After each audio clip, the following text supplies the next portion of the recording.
Hi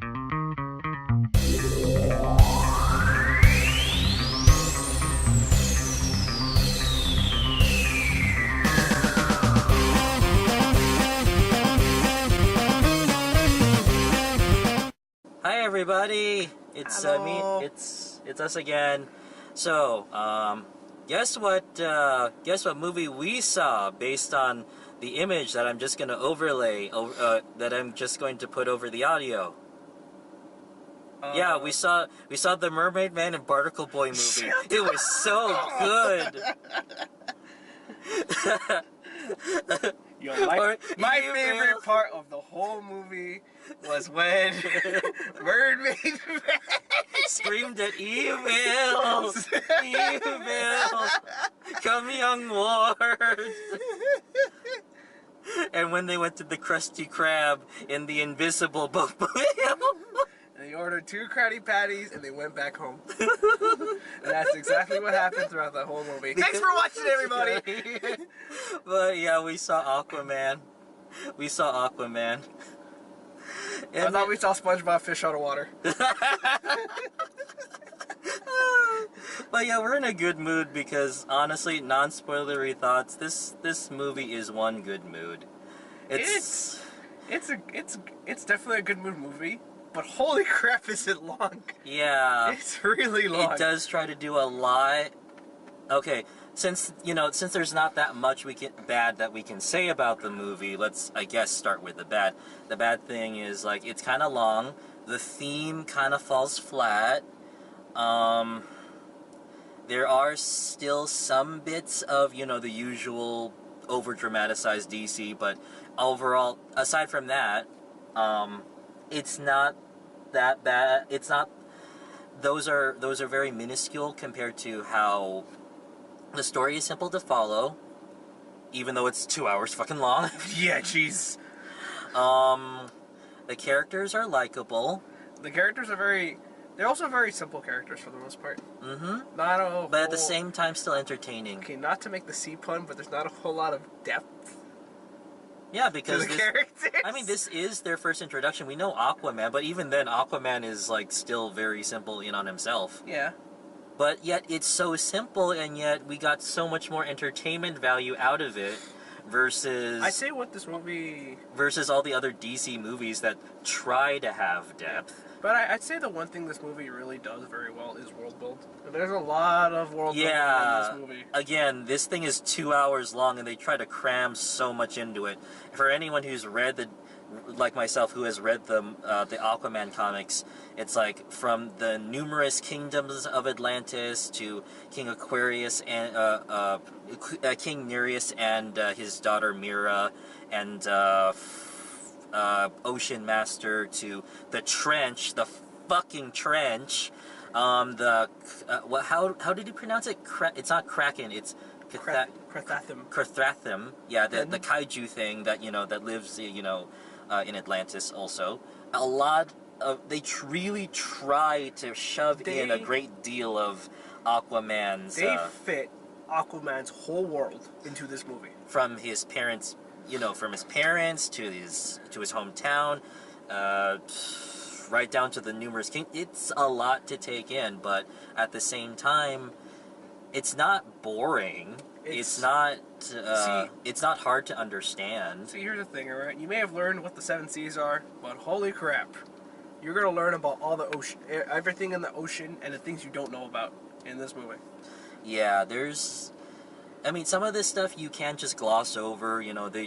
We don't need to address we don't need to go into depth on how on every single aspect of the Aquaman world, but just lightly dip your toes into it,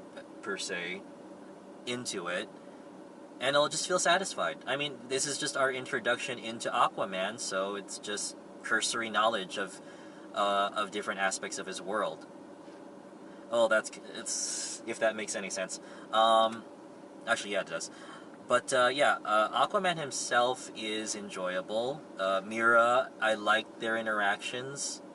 I like Norman Osborn. I like the Green Goblin.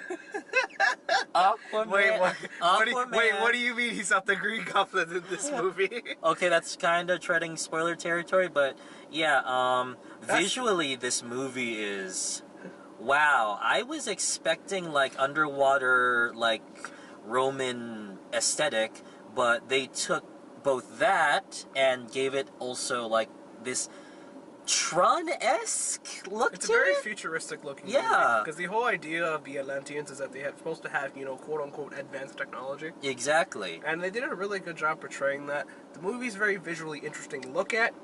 You look at it, you feel astonished. The things that happen in the movie make you go wow, and despite it being a long movie, it does hold your attention. Mm-hmm. Which was a very important deal for a movie this long. I mean, even the soundtrack at times could sound like it's Tron. I agree with that. But And it's like, I think that what really helps, which is what everybody is talking about, the tone of this movie, way different oh yes, from normal DC that we have made fun of for a long time. This new tone, and seeing as how Shazam pretty much looks like it's going to go in this direction, the tone made all the difference. A lot of a difference. And the one thing I want to point out is that for the most part, it's a semi-serious story. Semi. But however, the one thing that does carry the tone forward is definitely our main character, Arthur Curry. Yeah, he's just a delight. He can be Arthur a dick. Curry is just the most, he's the most straightforward character. But the thing is, he's very entertaining and he's very fun. He can also be a dick. He is a dick. I mean, I like both versions of Arthur Curry, where it's either his very stoic, kingly kind of well-known appearance, but I also like this, this grizzled, bearded, grungy version of him, which both of them exist in the comic book. So there was the one where he's like, the usual kingly kind of person, of course, Arthur Curry, and then he had his grungy, long-haired, bearded, hook hand phase. And, both work, Wait, so you're gonna tell me this Arthur Curry is a pirate? Yeah? Is that why? Yeah, Arthur Curry. Yeah. What is he, Blackbeard? If you went arg throughout the movie, I don't think I could have, helped it. Well, if his hand got cut off, maybe he could have gotten the hook hand. Arg! But, yeah, this is basically the grungy, the grizzled, bearded face, obviously. And, again, back to the visuals, it's like, you know what? This is a comic book movie. We're lightening up the tone, so why not go on with the very over-the-top visuals? Give Aquaman his orange and gold and green outfit. Here's the thing: it looks good. It does. It doesn't look goofy. Well, it kind of does a little bit. It doesn't. I mean, to be fair, actually, it's on it's on Jason Momoa. To be fair, but however, and also it's scale mail too, but it also looks like spandex at the same time. I know, right? And Ocean Master's own outfit too.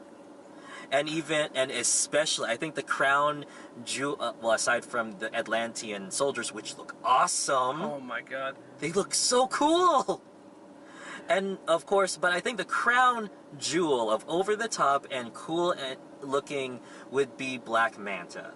That stupid, giant, still awesome helmet of his that shoots lasers. That is the best! It's so good. It's so good! And the fact that he spray painted it. I mean, dude, you gotta have some style, right? I'm sorry if that's a spoiler, but yeah, sorry. But it's so... that's the thing. The visuals in this made so much of a difference. The tone and the visual updates. Yeah, I know, tone is a means to an end, but a tone can affect your story so well. And considering that this movie is 2 hours long, the fact that it kept a very engaging, lighthearted tone and only was serious when it needed to be. It made it a lot more entertaining. Yeah, and it kept our attention. It really kept our attention. That's the thing. Yes, you can have serious moments, but as we have seen with the past DC movies, we get drained when it's all serious all the time, and even when you're supposed to have your big climax or whatever, or your supposed heavy moments, we're just tired. Yeah, we're just tired. It all blends together. It's kind of like the bed of nails principle. If you go onto a bed of nails, not one stands out. If you step on one nail, it hurts you and it stands out. But here's the problem: if you step on one Lego, it hurts the most, and it will forever stand out.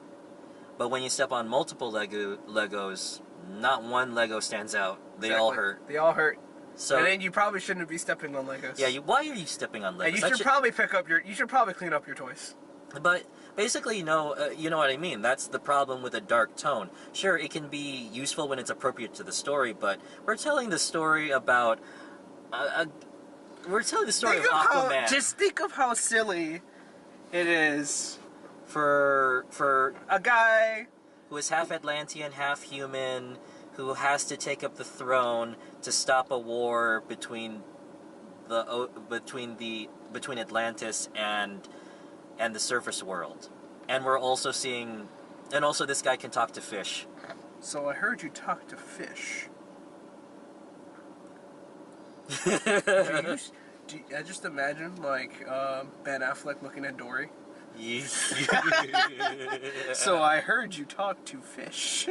And also, this Atlantis has high power tech and also people that can control water magically. And yes, that is technically magic. The Atlanteans, at least in the comics, refer to their water manipulation, water bearing as magic. So yeah, I guess we could consider this the first introduction of magic in the DC universe. Alright. Aside from the Amazons. But yeah, this movie is fantastical. It's a fantastical. It's a fantasy series.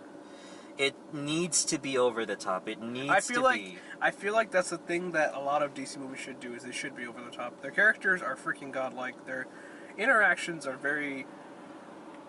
they're crazy. You know what I mean? I know. It's like sure, you can have it with Batman, but no, I mean you can have it with anyone. It's just that again, your tone and everything else you have to keep me engaged in it. You know what I mean? Exactly. And the thing with this movie is that it keeps your attention and it keeps you engaged, and so it works a lot better than most other DC movies. And again, the bed of nails or the bed of Legos principle. The bed of Legos. And also, it needs to be appropriate to the story, and this lighthearted tone. Please let this be the main status quo. I mean, I don't hate dark stories. Only if they're appropriate to the story, then they're good. But a tone is a means to an end. And you shouldn't run under the idea that just because something is dark and serious, then that automatically means it's good. That's what a lot of modern-day creators tend to run into, and that's a problem. Hence, with DC. But, yeah, this movie is worth watching. I mean, yes, again, it's 2 hours long. It is 2 hours and 20 minutes long. The main theme, which they keep harping on with Arthur. I think it's actually, it's like 2 hours 10. Never mind, you're right. It's like the theme of it, with Arthur kind of falls flat. But, I'm just happy that we have a lighthearted, likable DC film and characters. And also, it's straight up entertaining. So it's like one of the things that gives this movie a lot of points, in my opinion. It's like Aquaman and by extension Shazam deserve an award because they're finally, after when did Man of Steel come out? 2000. I don't even know. I think it was 2014, 13. So it's like 5 to 6 years. It came out in 2013? Somewhere around there. Really? 13 or 14. I thought it came out way earlier. I don't know when it came out. Either 13 or 14. So we've been dealing with this Zack Snyder inspired DC universe for 5 to 6 it's like 4 to 5 years. And we're just tired of it. And it's like, man, this is such a breath of fresh air. just to even see colors and How people. ironic you say the breath of fresh air and it's in the water. I know. Irony. And it's like, even just the opening sequence, it's like, I kept asking Tomas, are we watching a DC movie? What's all this lights and colors and people acting happy and sweet and it's adorable and what is this? What did we step into? Are we sure we're not watching a Marvel movie? Are you sure this isn't the Namor movie? Julius, the door to Marvel is that way. It's just... Also, the door to Zack Snyder is over there. Lock that door. Don't worry, it's already been chained up. We'll never go back. We're never going... I hope we never go back. So, to spoiler territory... Well, actually, I've spoiled it already. Well, first up... I mean, we didn't really spoil anything. Well, a few things. Other than visually. No, it's just so I mentioned the theme... Okay, here's the spoiler territory. Okay, well, before that, first up, we already said it, watch the movie. Okay, yeah, go watch the movie. On the spoilers. For the next few minutes. The theme, of Arthur being, the bridge between the surface world and Atlantis. Most of the time we spend it underwater. Most of the time it's just with the Atlanteans. And even then, the problem is, like, the surface people in general, outside of Black Manta, they're all in the background. Yeah. Nobody is, like, there's no surface dweller that's, like, going out of their way to shoot at Atlantis. And for the most part of this movie, that most of the conflict is within the people of Atlantis. Yeah. And also we're just told that, it's kind of like the problem I had with the first episode of Supergirl, where we just tell them how important they are. It's like, you are special, you are here for a reason, you are going, for in Arthur's case, you are going to be the bridge between our two worlds, that our kinds can coexist, but we rarely bring up the surface world. I think the only time we brought it up in a serious way was, the attack. As a matter of fact, the only interaction this movie has with the quote-unquote surface world, outside of Arthur Curry, right? Yeah. Is, again, with Black Manta. That's it. With Black Manta and that marine... I think it was, like, some sort of marine biologist or something. Some guy studying marine phenomenons or something. That's, like, it. That's it. That is it. And also the attack on the surface world, which... That was cool. Yeah. I mean, it was devastating, the point I'm but trying it's to make cool. here is that, like, at no point does any Atlantean walk up to a human and be like, hey, your world sucks. Nobody says anything. You know what I mean? I mean, they do show us the obvious damage that we do to their world. Of course, the obvious, hey, let's make a PSA for ocean pollution here. But they actually threw all of the trash in the ocean back at us. That was funny. Wow. We deserve that. We do. We're bad people.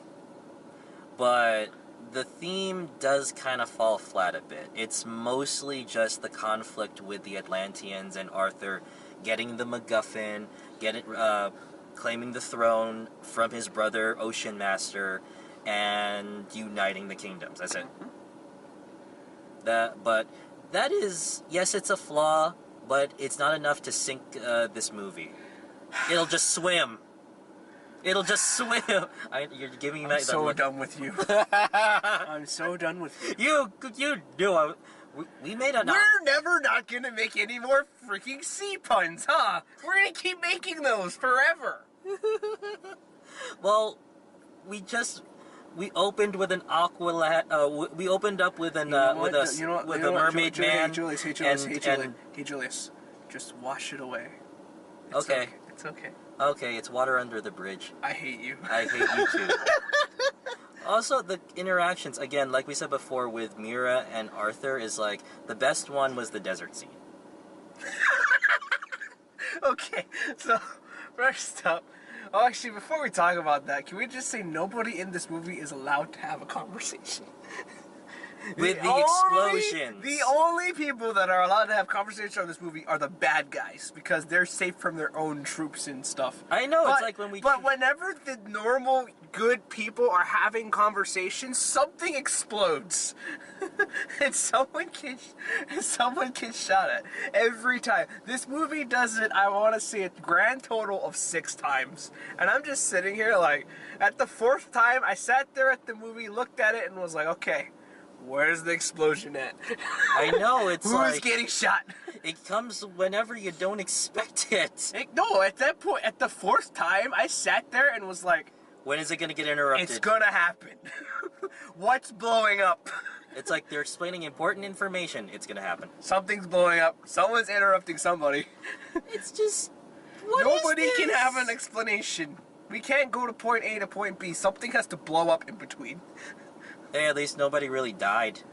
Actually, there was one time where we didn't get interrupted, and that was the end of the Sahara Desert thing. That's it. The only thing that interrupted us was Arthur sinking into a hole. Yeah. But that scene. I want to talk. Okay, that scene is amazing because that scene is literally. Shows how petty. Petty Aquaman is my favorite Aquaman. He's one of my favorite. Where he's acting all childish in front of Mira. It's like, do you see this? It's like, we're in a wasteland. It's like he's like that one dude who refuses to use the map and is like, don't worry, I'll find the way. And he's like, stop using the GPS. If you look around us, we're lost. And then she keeps using it. He walks in front of her and says, you know what? No. And then just slaps it out of her. And then he sinks into the bottom. That was the best. Like, petty Aquaman. It's like all of Earth isn't that bad. We have forests and mountains and lakes. They're like little baby oceans. Are you trying to patronize me? It's just that she's been putting up with Aquaman this entire time and she's just done with his shit. Oh god. This is putting up with King Arthur, the giant baby. So, yeah, I have to agree. Yeah, there is at least one time where Aquaman is... petty. No, not just petty, but that much of a dick. And it's to Black Manta. Black Manta! Manta! Manta. What kind? Wait, what? What kind of shit is this? But, yeah, with Black Manta, it's like, the moment that I saw those pirates, I knew this was Black Manta. And it's like...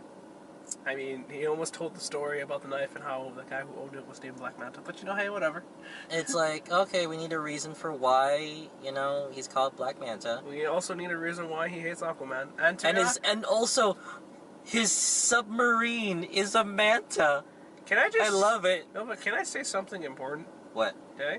Should we be real here and say that Black Manta should have died within the first 15 minutes of that movie? Yeah. Because my man took a full submarine torpedo to the face. Yep. And his face is fine. Like, he should have no face. His face should be in pieces. Okay? And we put my man in Mortal Kombat, that is a fatality. He's dead. But no, he's fine. By the power of movie, he is fine. And it's like, they tried to make him sympathetic, but no, he's a pirate. Yeah. And sure, Aquaman was being a dick for, not helping them, but they're pirates. Screw them. To be fair, right, it's the idea of, you're the hero, right? Yeah. Do you save the bad guy? Are you this is the morality scale, right? Are you the goody two-shoes Superman who will save anyone and everybody, right? Or are you gonna be the grungy, Are you Batman and you're just gonna throw your people in Arkham? Or are you Aquaman where you get shit done? Where it's like, ask the ocean for mercy. And also, yeah, these guys were brutal. These guys one of them even stabbed the captain with a sword. Yep. So it's like... However, I'm down for this, you know what I mean? It's like, I'm okay with Aquaman being kind of a dick. This is... very much of a dick. Yeah, no, Ask the ocean for mercy. Yeah, this is something that he will do, and I respect that, you know what I mean? And somehow it doesn't bother me as much because the movie isn't steeped in angst. Agreed. I mean, the only angsty parts are just with the villains.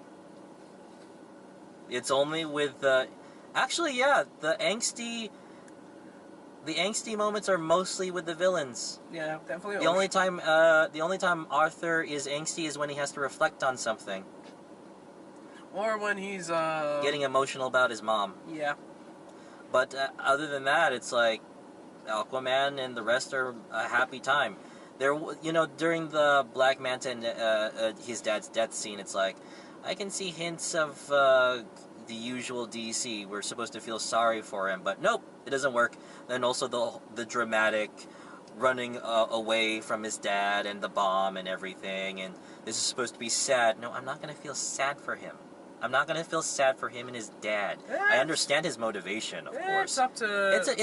It's a classic revenge thing, of course. It's up to interpretation. You can take whatever you want from it. Yeah, but I'm not gonna feel bad for a guy who just gunned down an entire submarine full of people. That's why some people are just irredeemable. So that's part of the reason why Arthur Curry chose not to save him in the first place. I still love that line. Ask the ocean for mercy. But aside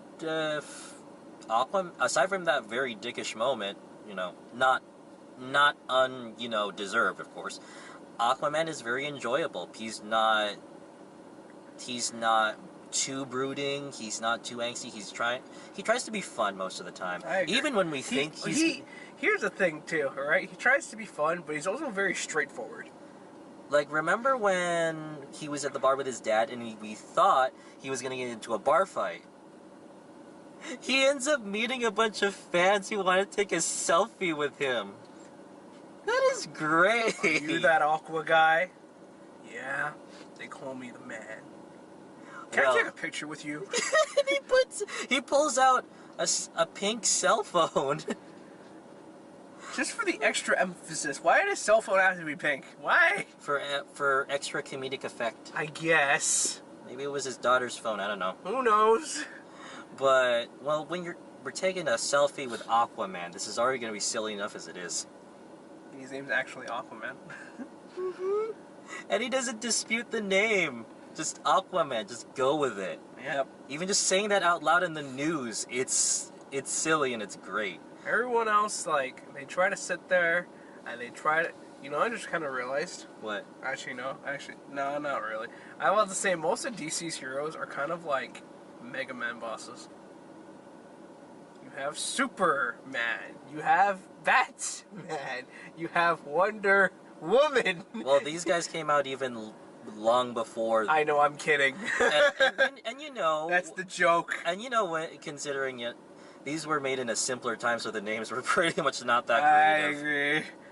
So it's like, yeah, we're dealing with a very over-the-top kind of... It's kind of like with World of Warcraft, the game, not the movie. Can I just say something, alright? That's right. That brings me to that point, actually. That's right. This movie is hella over-the-top, and it's the DC style of movie, which I really appreciate, because for me, Marvel is more grounded.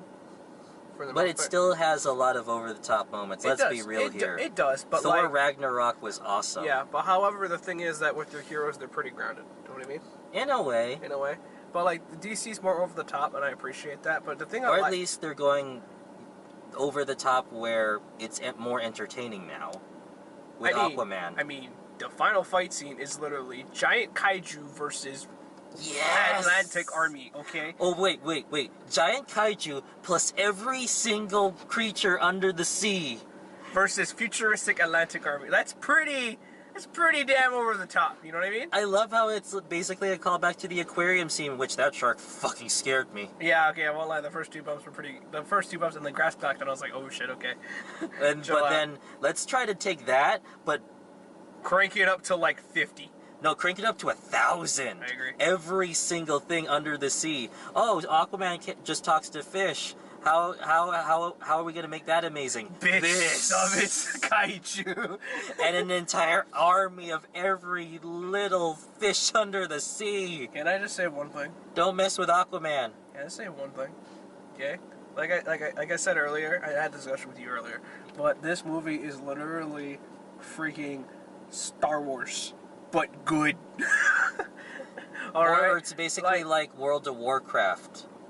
I feel more like Star Wars. For me, it's like a World of Warcraft feel, where it's like, it has all of these fantasy elements, And, you know, there is a talk of war and everything, battles and whatnot, and internal struggles and whatnot, but it's still... But any seriousness and angst is blunted by the fact, by how silly the world is, how silly the characters, And or also over the top the characters how can be. realistic Arthur Curry is as a character. Because he just doesn't buy any of this shit. Well, that's just having a character that's entertaining. I mean, yeah. I mean, sure. I think I've met at least one or two people like Arthur Curry who are that straightforward and ape man like. But it's good.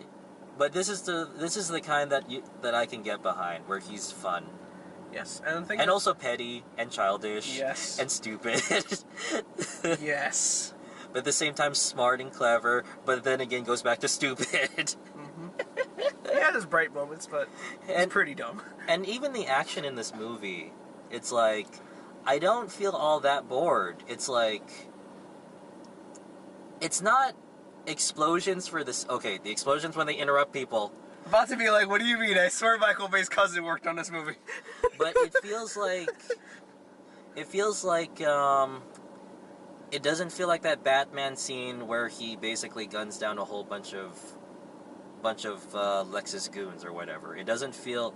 The thing about the fight scenes in the previous DC movies, yeah, sure, they do feel godlike, but I don't feel much here. Again, desensitized. It's pretty... Also, the other problem with other DC fight scenes is that it's very hard to keep track of what's going on. With this one, it's... Again, it could be because there's light. We can see things. we can see things, but it's also like, I feel like the scope of the battles, right? They zoom out, and then you zoom back, and you zoom into very specific things, right?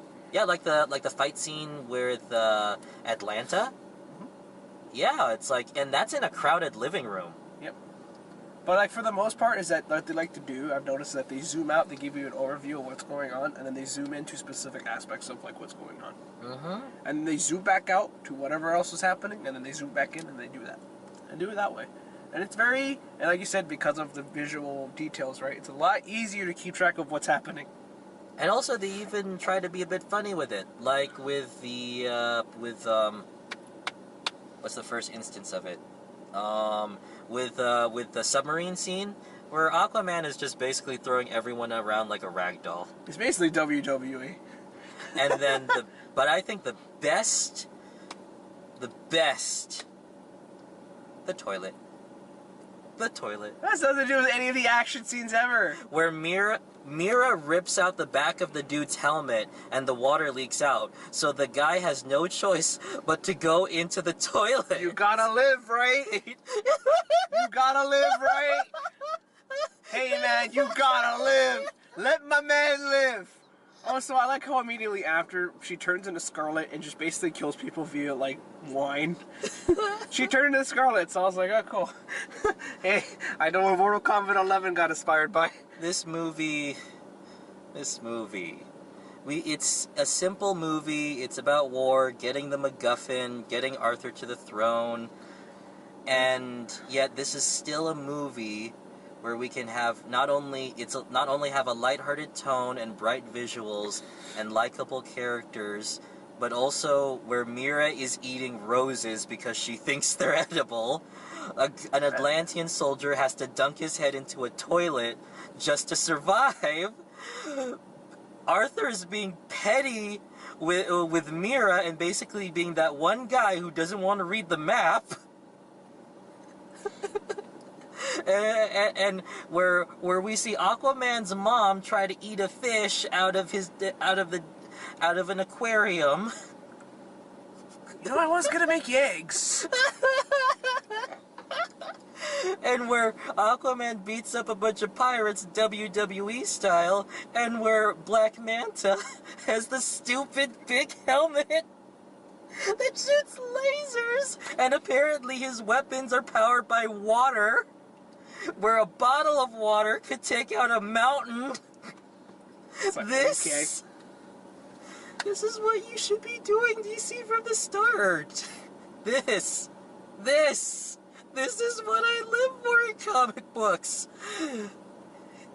The reason why I said that, in Civil War, when Ant-Man grew to giant size, I knew that I thought that DC would never be able to catch up. But here, my opinion has changed. Maybe they have a chance now. Well, it's kind of late in the game, since Endgame is better coming. late than never. But better late than never, and also at least they made it enjoyable, and I hope that Shazam is just as enjoyable, seeing as how, just based on the trailers alone. And yeah, everything they did, all of it was so simple to do. Stop with the edgelord crap and be fun. Be a superhero movie. They're meant to be fun. They're meant to be entertaining. They're fantasy, for goodness sake. When we grew up with cartoons, the fact that they could be dark sometimes, sure. We could name a few. Again, but they're over. The tone is supposed to be appropriate to the story. And just because it's over the top, that doesn't mean it's bad. Exactly. And just because it's dark doesn't mean it's going to be automatically good. But I'm just so glad that someone at DC finally listened. I guess it's because Jeff Johns, he's one of the big comic writers at DC. He was tasked to help with the movies, and Jeff Johns is very good at. I may have problems with him as a writer, with numerous problems, retcons and everything. His over-reliance on gore. Julius, to the point. But to the point, he can at least be positive and fun when he has to be, when he wants to be. That's why I liked Flash over Arrow. That's why Flash was so different from Arrow, because that was directed by Jeff Johns, or I think it was written. Either way, here, Jeff Johns is now helping with the movies, and it's like the biggest facelift ever. Yes, I agree. So, although that means he can't be as much of an influence in the comics as, like, right now, and DC, the comics at least, are starting to dip a little back into the dark stuff, well, I guess the darkness won't die! But at least Jeff Johns is, still trying to do what he can, trying to brighten up the place as much as he can, at least with the movies, because that's at least a good start. I mean, he did all he could with the comics until Dio started fucking it up again. But the movies. Jeff, keep doing what you're doing. Keep doing what you're doing. It's like, and I'm sorry I can't name the people who made the Aquaman movie. Whatever you guys are doing, keep doing it. and the people behind Shazam, please be as good. Please. We want that. It's like, see, DC, it wasn't so hard. It wasn't so hard, sure. Take lessons from Marvel, sure, yes. But it wasn't so hard. It doesn't make you worse off for it, for learning from your mistakes and maybe learn from your competition. It wasn't that hard. Right, Tomas? It was not that hard. I agree. Enough. Don't mind me, I'm just tired. But seriously, DC, it wasn't that hard. It wasn't that hard to listen and then do better. Like adults. Semi-functional adults. That are writing about comic books. Hey. They're writing about superheroes. Hey, Julius? Yeah? The movie! Go see this movie. It is good. It's good. It's just very long. It's very long. There's a lot that we forgot to cover because there's so much. I agree that, the thing is, most of it is world build. I agree that this movie is definitely a lot to take in. In terms of a story, it's very simple and easy to follow. Not a whole lot of depth to it. I mean, you could get up and go to the bathroom and you'd only miss the parts with the kingdoms and stuff. Yeah. And you wouldn't lose that much. You'd miss politics. This movie is a lot of politics, actually. Mm-hmm. But outside of that, I'd say character interactions are definitely good.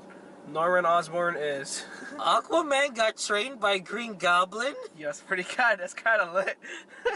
Oh my gosh, I don't know how to feel about that. That's funny. is how I feel about that. That's very funny. They knew this guy was the Green Goblin. It's like, you know what? The fans are gonna laugh at this. Let them Norman trade Aquaman. Osborn, here you go. I don't care who he is. I know he's William Dafoe. Yeah. I don't care what he is in other movie. His name is officially Norman Osborn forever.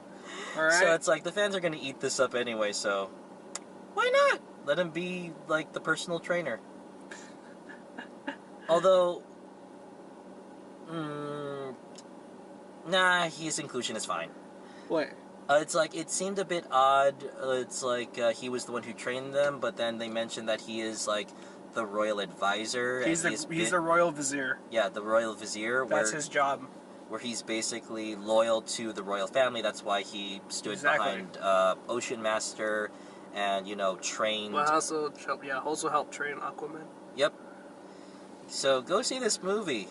Go see this movie about this wonderful man. This over-the-top ape man who swim under the sea. It's really good. Under the sea. We were gonna make that reference. Of course, we had to eventually. Sorry, but don't sing it. It's okay. All right, that's right. Disney will claim our review if we try singing it. Oh God, right? Down where it's wetter. Oh Jesus Christ! Yes. That sounds like an innuendo in itself. I'm very sure that would be an innuendo for Atlanteans. Okay then. Well, we're just gonna end the review now. Listen, everybody. Well, no more fish puns. No more anything. Okay, we're done here. We understand what the thing is, guys. Yeah, let's. I'm gonna try very hard, but yeah. So see this movie. Go watch it. If you. That C is spelled with an EA, by the way. I'm sorry. I'm sorry. Listen. Let's just go see this movie. It's a breath of fresh air, ironically.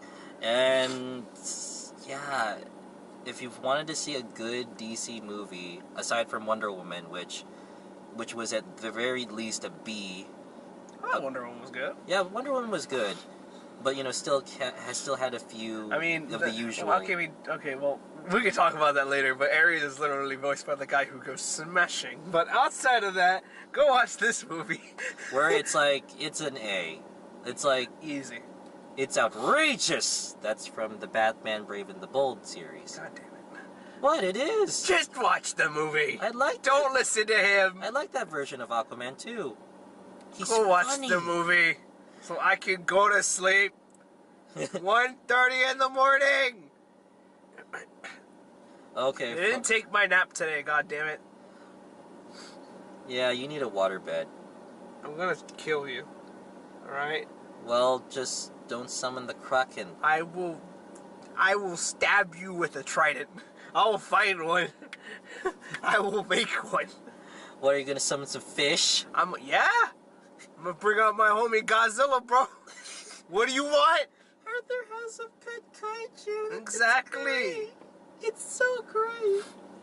Yo, like, can they just partner with Legendary and just Arthur just literally summons out Godzilla? Like, I will pay money. No, I want to see Arthur summon Cthulhu.